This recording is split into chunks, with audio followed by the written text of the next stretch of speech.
Bonjour et bienvenue à toutes et à tous. Donc vous le savez sans doute, et si vous ne le savez pas, vous allez bien le comprendre cette année, la réserve de la Massagne fête ses 50 ans.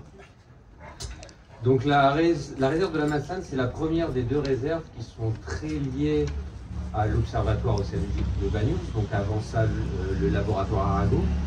Alors pour la réserve marine, c'est un peu une évidence, les gens savent qu'il y a un lien quelque part avec la réserve marine. Pour un institut qui travaille sur l'environnement marin, ça paraît pas complètement farfelu. Pour la réserve de la Massagne, alors ce qu'on sait peut-être moins, c'est que la biologie et l'écologie des organismes terrestres a toujours été quelque chose de très important au laboratoire Arago à l'époque. C'est encore quelque chose qui existe maintenant, même si c'est moins visible qu'avant.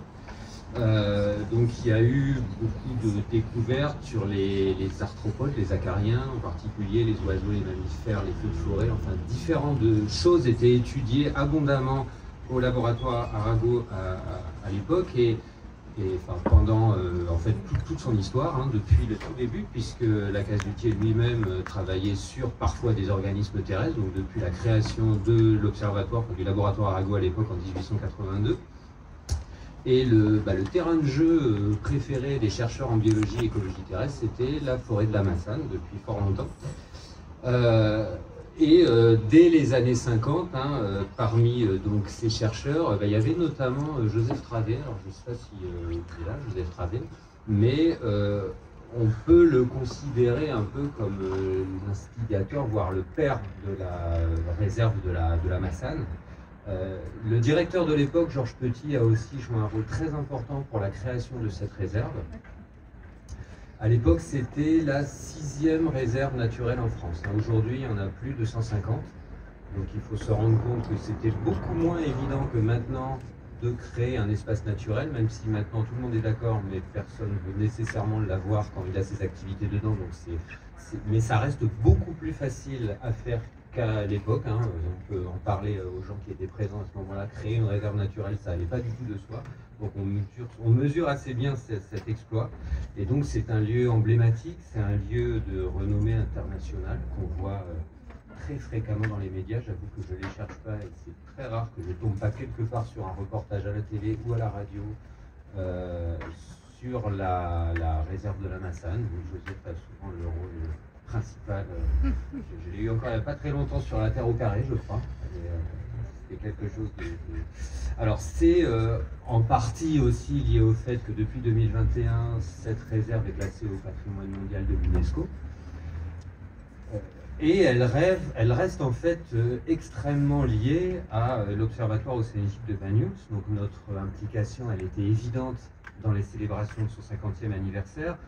En point d'orgue de ces célébrations qui vont s'étaler sur toute l'année, il y aura un symposium scientifique fin novembre. Je pense qu'on va avoir l'occasion d'en reparler.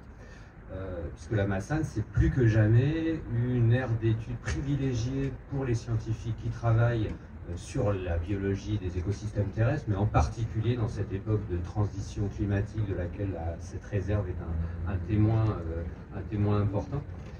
Et donc il y a beaucoup de laboratoires qui ne se sont pas trompés sur l'intérêt de la réserve de la Massagne comme lieu d'études, au niveau local bien sûr, mais au niveau régional, national, international. Donc ça permet aussi à l'Observatoire à Banyuls de développer un certain nombre de collaborations à ces niveaux-là. Donc les recherches sur la réserve de la Massagne continuent à l'Observatoire de Banyuls et elles sont sans doute moins visibles qu'il y a quelques décennies, mais elles existent et on va faire en sorte d'ailleurs qu'elles prennent un peu plus d'ampleur dans les années qui suivent, notamment pour travailler sur le continuum terre-mer, donc faire le lien idéal entre nos recherches, notre fonds de commerce, j'allais dire la biologie marine, et puis ce travail sur les écosystèmes terrestres et surtout cette interface qui est si particulière et qui souvent en fait échappe un peu aux recherches, et c'est quelque chose qu'on compte vraiment développer. Donc la Massagne va vraiment rester au cœur de notre intérêt, de nos préoccupations pour le futur, et nous allons continuer à œuvrer pour pouvoir protéger cet environnement qui est unique et extrêmement précieux. Voilà, je vous remercie.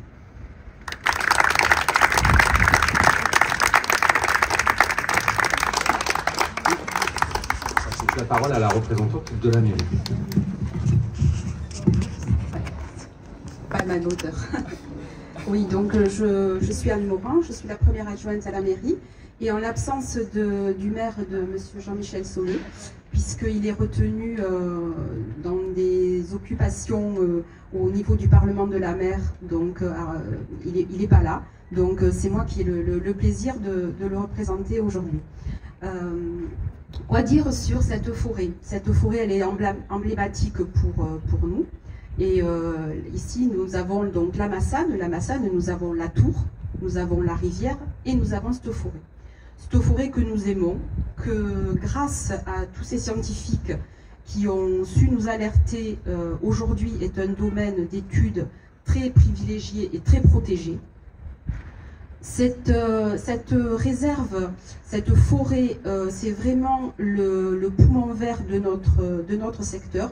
Nous avons d'un côté la réserve marine, qui est un domaine où les scientifiques travaillent et où toutes les espèces protégées se développent. Et cette Massane, eh bien, c'est le pendant terrestre de cette réserve marine. Moi, j'y vais très souvent, me promener. Je salue, j'ai commencé à regarder un petit peu les photos de la photographe, donc bravo, parce qu'elle a su saisir des moments que peut-être l'œil humain n'arrive pas à distinguer. Et puis, je voudrais aussi saluer et remercier monsieur le directeur de l'Observatoire, puisque ce parcours scientifique évolue depuis quelques années. Le partenariat avec la mairie est vraiment un challenge très important pour nous, et nous nous en félicitons et je vous remercie à tous. Voilà, moi j'ai fini.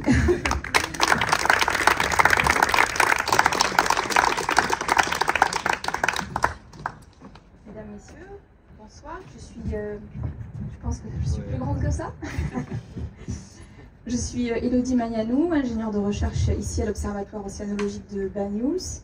Et je ne suis pas réellement ici au titre des activités de recherche, bien qu'une partie d'entre elles porte sur cette merveilleuse forêt, vous n'en doutez pas, de la Massane, mais au titre de la gestion de cette réserve. Yves l'a évoqué, ce sont des scientifiques de l'Observatoire de Banyuls qui sont à l'origine de sa création. Et cette réserve est donc à la fois gérée par un gestionnaire local, des scientifiques de l'Observatoire, depuis sa création en 1973, et également un gestionnaire fédéral, la Fédération des réserves naturelles catalanes. Et d'ailleurs, je tiens à vous saluer au nom du président de la Fédération des réserves naturelles catalanes, Jean-Luc Blaise, qui aurait fortement apprécié être parmi vous ce soir. Pourquoi y a-t-il une fédération des réserves catalanes? Eh bien parce que nous sommes un département extrêmement bien doté en réserves naturelles. Nous avons 11 réserves sur notre département, ce qui est absolument exceptionnel, malheureusement d'ailleurs, parce que ça devrait être le cas partout. Et ces réserves viennent couvrir la richesse de notre patrimoine naturel et viennent le protéger depuis les profondeurs avec la réserve marine, pas si profond que ça, ceci dit, on aurait pu aller plus loin, jusqu'aux pentes du Canigou.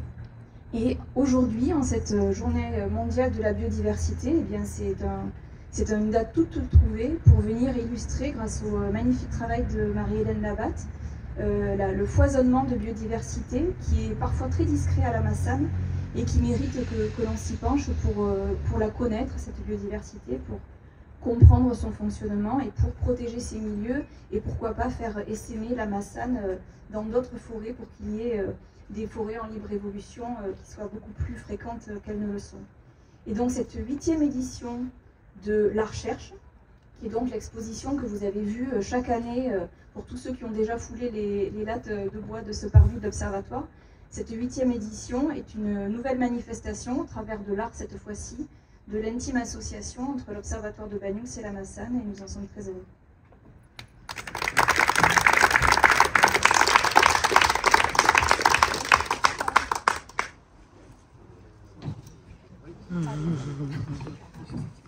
pas prévu, mais je vais vous dire un petit mot quand même.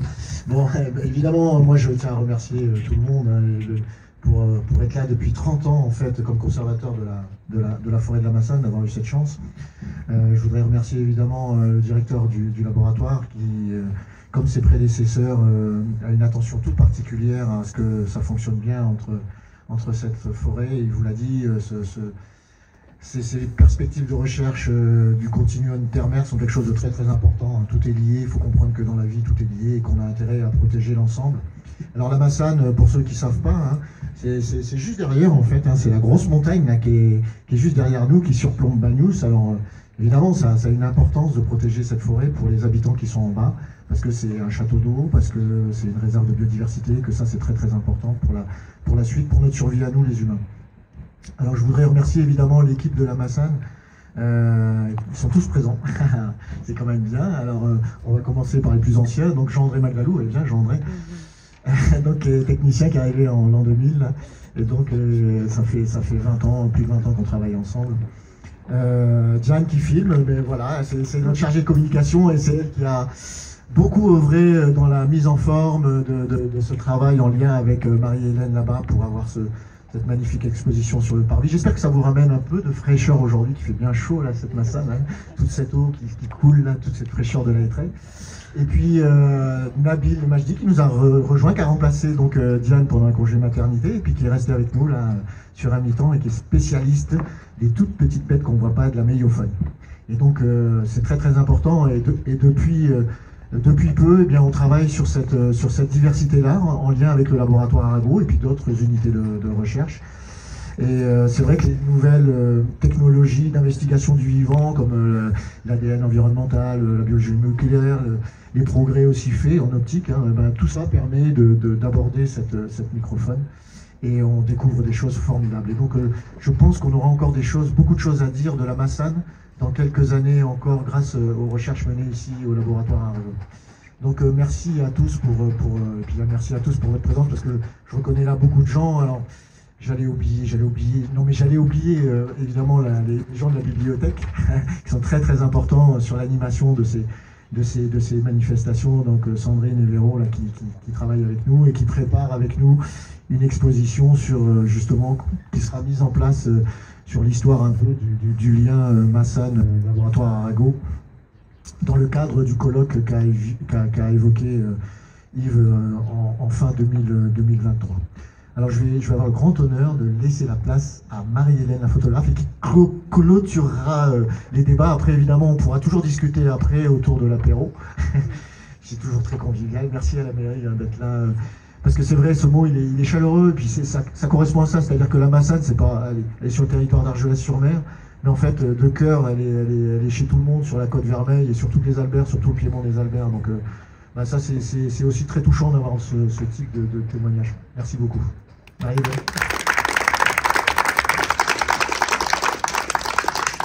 Bonjour, donc déjà je vais remercier quand même toute l'équipe, et en particulier donc Diane, Elodie et puis Joseph. Ça a été une sacrée rencontre. C'était en mars 2020, vous vous en souvenez. Donc on a pu sortir un peu deux mois après, confinement. Et moi je me suis dit, mais bon là il faut prendre l'air. Hein. Et j'ai eu envie de trouver un endroit. En fait, je voulais savoir ce qui était la différence entre une forêt protégée et une forêt primaire. Je savais très peu de choses sur ce type d'environnement. Et donc, du coup, j'ai eu envie d'en savoir un peu plus. Et je suis venue ici. J'ai rencontré Joseph et ensuite Joseph Travé. Et je les ai questionnés un petit peu sur justement ce que c'était, quel était leur travail et comment les choses se passaient. Et quand je suis montée à la Massane, en fait, j'ai eu un choc émotionnel en fait, parce que j'avais jamais vu une forêt comme ça. En Normandie, les forêts, tous les arbres se ressemblent évidemment. C'est au sol, il n'y a pas grand chose qui traîne. Vous savez pourquoi. Et donc quand je suis arrivée là, évidemment, ça m'a vraiment bousculée. Et j'avais peu de temps pour travailler, mais j'ai essayé de saisir tout ce que je pouvais saisir en me disant, mais de toute façon, avec cette matière, d'ailleurs j'ai l'habitude de travailler comme ça, souvent on a peu de temps pour faire des reportages, on est toujours dans un temps très, très compressé. Et donc j'ai pris tout ce que je pouvais prendre en me disant, c'est ensuite que je vais pouvoir un petit peu analyser tous les documents, les interviews que j'avais fait de Joseph, et essayer de monter quelque chose. Et donc j'ai réussi à monter une exposition qui a d'abord été montrée dans une galerie, et puis ensuite dans un festival dans la rue.